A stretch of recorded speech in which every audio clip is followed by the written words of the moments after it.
Hello and welcome to the National Focus. I am Nisha Charles. Coming up, the MP for Laplane praises the housing program.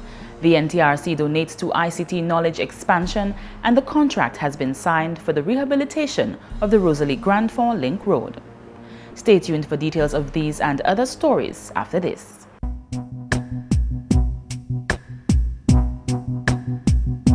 A lot of bathtubs are blamed for bruises. Some staircases are accused of being responsible for broken bones. Doors are occasionally viewed suspiciously as causing lesions.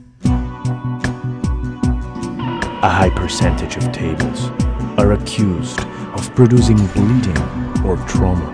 Violence against women is a crime, and it's everyone's responsibility. It's inexcusable. If you're a victim or witness of physical or psychological violence or abuse, seek help and denounce the perpetrator. Thanks for staying with us. 6 Dominican medical students are saying goodbye to Dominica as they head off to Cuba to study medicine at the Latin American School of Medicine. The Cuban ambassador, Her Excellency Juana Elena Ramos, held a farewell ceremony for the students at the Cuban embassy on Wednesday. Her Excellency said that Dominican students have been studying in Cuba for the past 35 years. Throughout these 35 years, a total of 332 Dominicans have graduated from Cuban universities, 73 of them in medicine. Currently, 46 Dominicans are studying in Cuba, and 4 others pursue their medical specialties. The Latin American School of Medicine was formed to give young people of Latin American countries and those of low-income families the opportunity to become medical doctors, free of charge, and on their completion return to their countries to serve. Latin American School of Medicine enrollment is now of 1,349 students. That will be your school for the next 7 years. I wish you success. The Ministry of Education wished the students success in their studies and looks forward to the application of their skills on their return. I know it's not going to be easy. It's never easy when you're leaving home and going to a foreign country to study, particularly when it is in a foreign language. But many have done it before you, and I see no reason why you all can't do the same. I hope that you all will excel as the other students have done. They have forgotten everything else and have focused primarily on what they are, what they have gotten to do, which is to study. I wish you all well, and I hope that the skills that you achieve during the studies will be put into great use on your return to your country. The students expressed their gratitude for the scholarship and promised to do their best while in Cuba. We will make best use of our talent, our resources, and all our energy to succeed, because I myself have my own personal motivations behind wanting to stick at that and being the best that I can be. We provide something of a greater service beyond just our medical expertise, and we have to make sure that we ensure that we can give that full representation back to our Dominican people. 6 students, Arlene Stephanie Farrell, Lyndon Auguste, Kurt Jean-Marie, Lisa Labussiere, Dylan Hippolyte, and Shariah Rabes will leave for Cuba on August 27th, where they will remain for the next 7 years. The students signed the Code of Ethics to be followed while they are in Cuba. The scholarship covers books, tuition, accommodation, meals, and they will also receive a stipend. In other news, the Honorable Prime Minister and Finance Minister Roosevelt Skerrit delivered on promises for the rehabilitation of the Rosalie Grand Fond Link Road when the constituency held its 25th inaugural meeting on Wednesday, 20th August. Government officials signed an agreement with Grand Fond resident and contractor Paul John Hope to rehabilitate the road, which is anticipated to be complete before year-end 2014.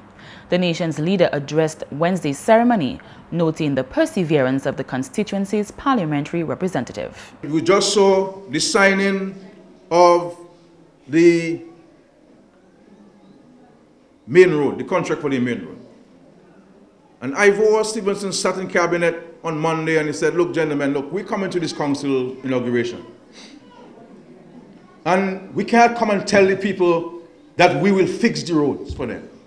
We have to come here to tell them that we have signed a contract to fix the roads in Grafton.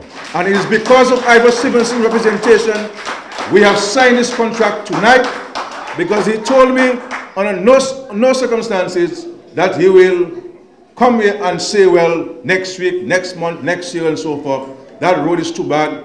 Notwithstanding the fact that we have spent in excess of $2 million on it, there is still more work to be done. And we're happy to have signed this contract for $452,000 that we are hoping to start very soon, utilizing a local contractor. The Honorable Parliamentary Representative for the Grand Fork constituency and Permanent Secretary in the Ministry of Lands, Housing, Settlement and Water Resource Management, Ivo Stephenson, says much has been achieved under his watch and he is proud to grant this gift to his constituency. Villagers, I can assure you today that enough is enough. I myself, Mrs. Pascal, have had the embarrassment driving to and through this dilapidated road. You, the people of Grand Fork, have been very tolerant. And as a result, I can say no more, but to assure you that work will continue on the rehabilitation of the Grand Fork Main Road at a cost of $452,000. I have not served you for 15 years, neither 19 years. It's only 4 years and 8 months. In this short period, we have achieved so much projects, totaling over millions of dollars, creating the necessary employment for our people, furthermore improving the infrastructure of Grand Fork. In more news, the National Telecommunications Regulatory Commission, or the NTRC, has contributed to information technology in 2 communities by tapping into a special fund designed to enhance ICT knowledge. On Thursday, 2 handing over ceremonies took place, a collaboration between the NTRC and the government of Dominica. Dominica's Telecommunications Director Bennett Thomas chaired the ceremony. National Telecom Regulatory Commission, we call it NTRC, is the local regulatory arm of the telecom sector. And one of their functions, or many functions, is to develop what is known as a Universal Service Fund, which is a fund that has some, you collect money from the operators, a certain percentage from them, and it is used to develop areas in Dominica where they are less privileged, or they do not have the kind of terrain to facilitate internet. So these funds are used to develop those areas. And we call it the Universal Service Fund. Kiana Edwards of the NTRC explained further. The role of the NTRC is effectively to regulate telecommunications and to balance the interests of you, the consumers, as well as the service providers. Also to provide advice to the government on the formulation of national telecommunications policy, with the view to ensuring efficient, economic, and harmonized development in the telecommunications sector. The Telecommunications Act of 2000 provides for the establishment of the Universal Service Fund. In Dominica, the Universal Service Fund is managed by the National Telecommunications Regulatory Commission. The goal of the Universal Service Fund is to promote telecommunications throughout Dominica. The fund encourages efficient access to and the use of telecommunications networks and services by ensuring availability and affordability of basic and advanced telecommunications services. This is how the communities of Bath Estate and Kings Hill each came to be entrusted 4 Dell desktop computers and 1 multi-purpose printer. In preparation for the handing over, the Bath Estate Resource Center and the Kings Hill Youth Center were both outfitted with burglar bars for added security and complementary amenities. In that vein, the Honorable Ambrose George, Minister for Telecommunications, as well as Parliamentary Representative for Roseau South constituency, only wants for the equipment to be responsibly but thoroughly used. What we can say is that with the level of security that we have at the Resource Center, the fact that we have a dedicated area for the use of the computers, I believe that it is now left to the residents of Bath Estate, and in particular the youth, to make very good use of that facility. Clementia Thomas, chairperson of the Kingshill Improvement Committee, shared that sentiment. She appealed to residents to educate themselves and their children. In addition to increasing ICT knowledge in those communities, the donation is also meant to allow for residents to become more familiar with e-government services. 8 residents led by returning chairperson Joyce Pascal were sworn into a new term of duty in the Grand Fork Council. Pascal and the other members, Shirley George, Joachim Marshall, Joan Lazar, Birdie Phillip, Keith Lazar, Teresa Ann Dangleben, Johanna Lockett took their vows, facilitated by Justice of the Peace Augustus Lewis.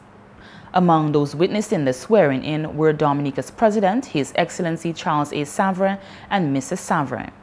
Honorable Minister for Social Services and Community Development Gloria Shillingford, after congratulating the Council, called on residents and local government to work harmoniously to achieve constituency goals.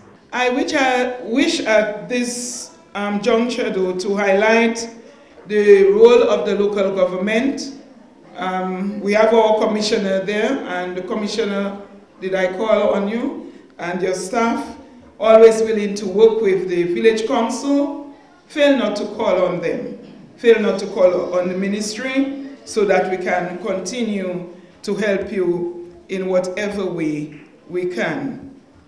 We encourage you to work harmoniously and also among yourselves with the villagers.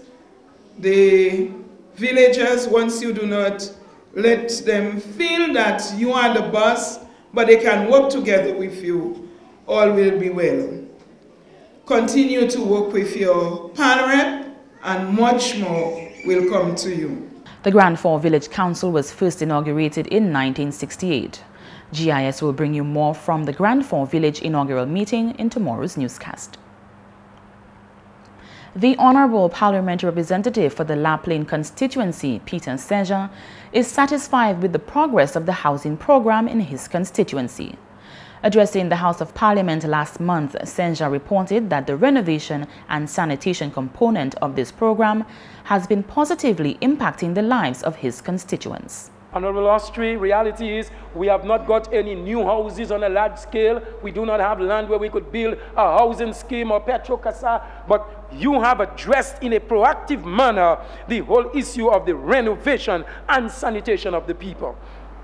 Hundreds of families, Madam Speaker, have received materials to assist in home repair. Honorable Saint-Jean noted that while this government's initiative is sometimes heavily criticized, he sees it as a notable gesture which shall be continued in his constituency. Madam Speaker, I don't understand why, but there are some people in La Plaine who have problems with the government fixing a poor person's roof. To the extent, Madam Speaker, you will recall of a situation we had here last year.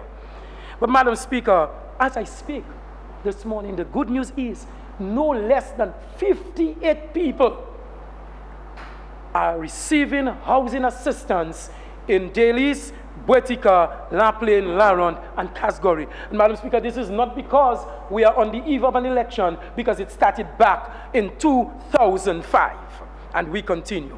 In other news, constituents of St. Joseph were gifted with back-to-school supplies by their parliamentary representative, the Honorable Kelva Daru. In an exclusive interview at the constituency office on Wednesday, Honorable Daru stated that from the beginning he has placed a great deal of emphasis on education. Today we are engaged in the distribution of school supplies here in the St. Joseph constituency. This is an initiative that, as a Member of Parliament for the St. Joseph constituency, I have undertaken for the last 4 years. I recall back in 2009 when I decided to contest the general elections. One of the fundamental principles and areas I focused on was that of the education of our children. And as a Member of Parliament, I have ensured that over the last 4.5 years, I have placed tremendous emphasis in ensuring that the students throughout the constituency can benefit in one way or the other, so that when they go to school, it can be less of a burden for them and their parents. Honorable Daru also says that the assistance provided is appreciated by parents. Today we are distributing in excess of 350 school bags and over 600 exercise books and other stationery items for the constituency. It has been allocated to the Bells, Layu, Meru, and St. Joseph. And this venture goes very well with the parents because a lot of the parents have challenges in sending their children to school. And being in a position to assist them, this goes down quite warmly with the parents. And what I have observed as well is that the parents are better able to manage and better able to provide other items that their children may desire for school. The St. Joseph MP revealed that his emphasis on education has brought about the development of many initiatives. Education is a priority for me in the constituency. That is why in the community of Layu, I implemented the TTW scholarship, and that has been going for the last 4 years, where young people from the community who attend high school and who are disadvantaged, who are challenged, who come from homes where the economic situation is not so good with the parents, we provide assistance for them, and that will continue again this year. In St. Joseph, we've done tremendous work in ensuring that we've provided an early childhood center, so the students from these areas who attend the early childhood institution, they are well taken care of, and the government invested in excess of $60,000 at the early childhood center. We also provide the salaries for the teachers at that center, and that is in an effort to ensure the burden of the parents to pay the school fees is eased up.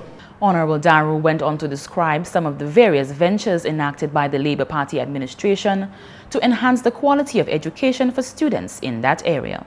At the Bells Primary School, we've also spent in excess of $70,000 to have a new school kitchen erected, to have the paving of the yard done, as well as to enhance the whole ambience of that school.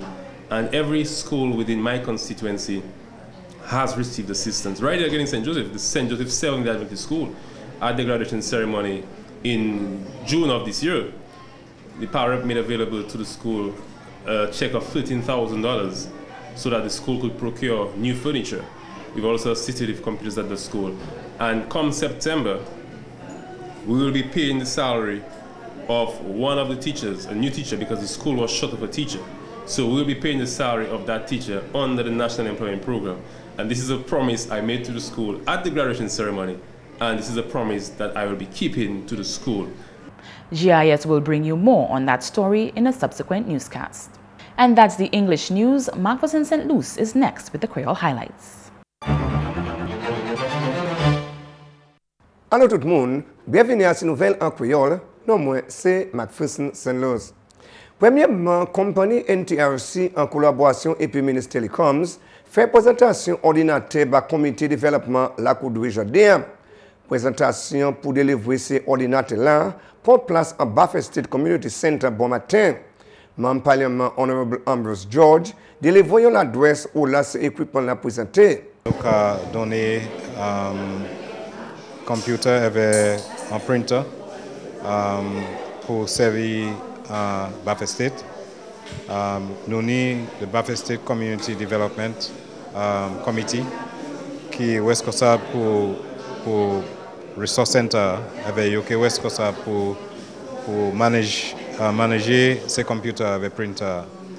Nous avons décidé que ces jeunes gens à Buffett State qui servent en facilité pour faire travail pour l'école, pour faire travail pour servir innovation avec créativité, pour faire créer ça applications, pour faire business, pour faire développement community avec pour access service gouvernement.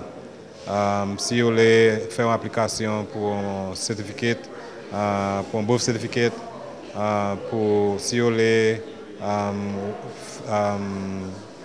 faire bail pour income tax, à souligne, vous savez faire aussi. Avec vous savez faire toutes les autres habitants à sous faciliter nous travaillons aujourd'hui. Honorable George fait parole pour moun la Coudoué, servir facilité là dans une bonne manière. Place là au cas où c'est une office là c'est computer avec printer qui est bien safe. Aussi, nous mettons beaucoup là-bas, toutes ces fenêtres-là, avec la porte-là, qui est entrée en building là. Avec nous, quoi qui c'est pour toute sécurité, c'est mon là, parce que service facilité d'une manière qui est positive, d'une manière qui a un positif impact sur yo comme même membre communauté avec la communauté en whole. En notre nouvelle, département Forêt que tient nous hike ou l'attention que mettez assez quoi pour nous. Hike ça là qui prend place samedi le 23 août. Parole ça là sorti hors officier département Forêt et puis responsabilité pourquoi pour nous, monsieur Marshall Sultan. Nous avons marché hors pour casser pour Cassibros.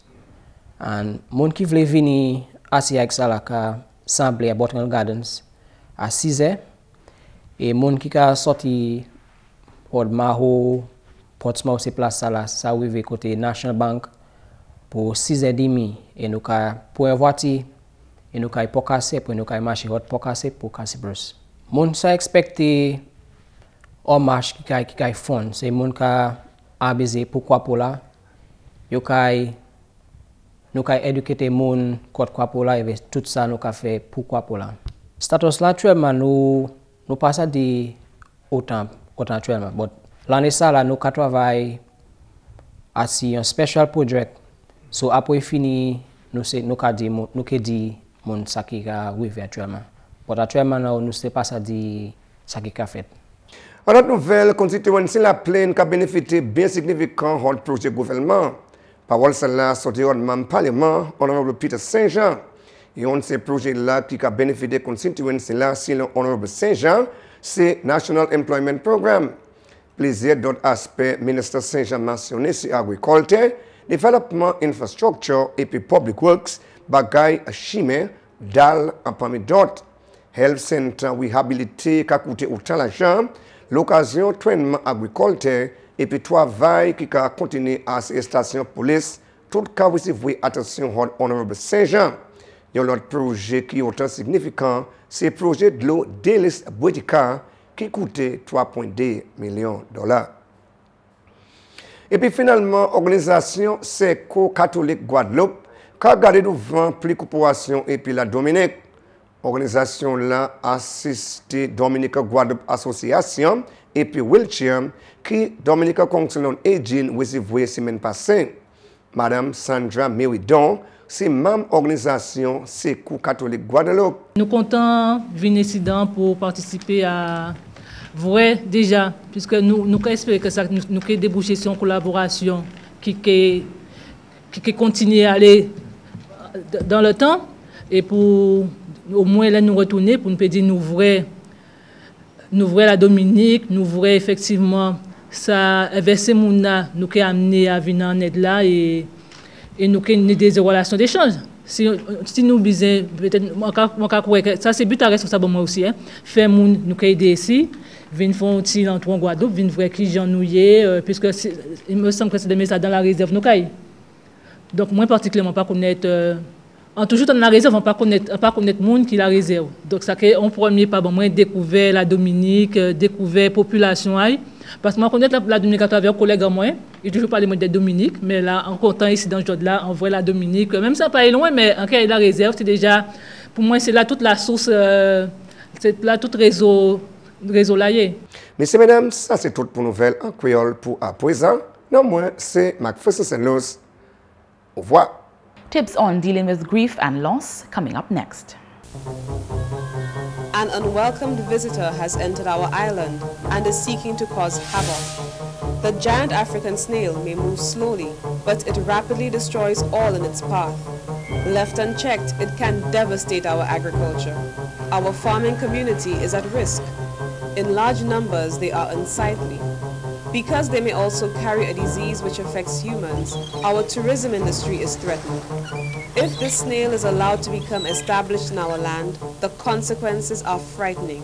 We all have a part to play to make our land free from this pest.